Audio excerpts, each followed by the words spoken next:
सुखता नस त पिया द तनी रस न त जाम हो जाई।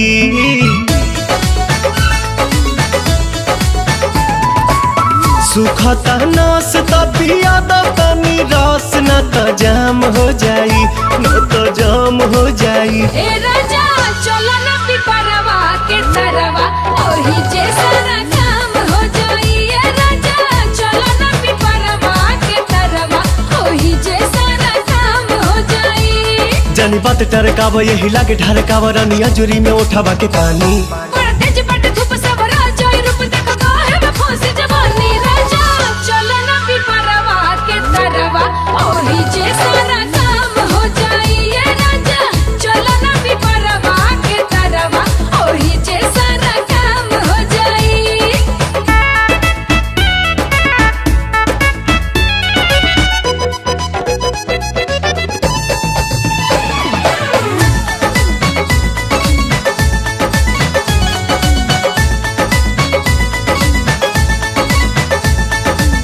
ओढ़ा के ओढ़निया तू काटे दना चनिया, तुहरो के आई मजा आए हो मोरे धनिया।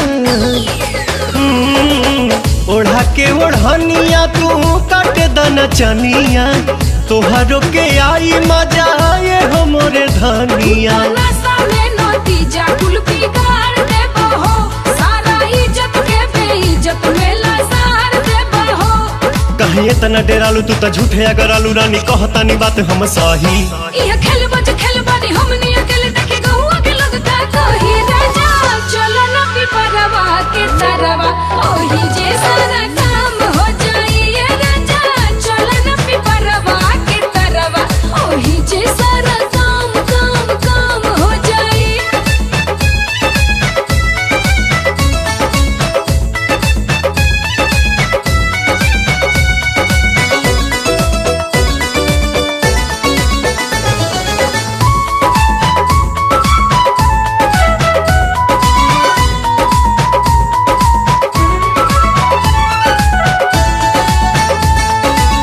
गाल धके मस कब तबे जाके घस कब, सपना में देखल चीज सोझावा से चस कब।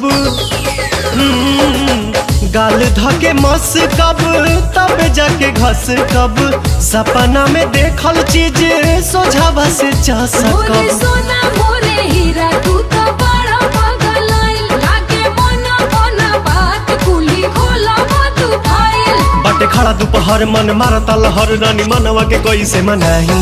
छोड़ जाए दाए जान चल कइलो ने मन अब कइलो न जाता नहीं। राजा चलो ना पिपरवा के तरवा ओही जे सारा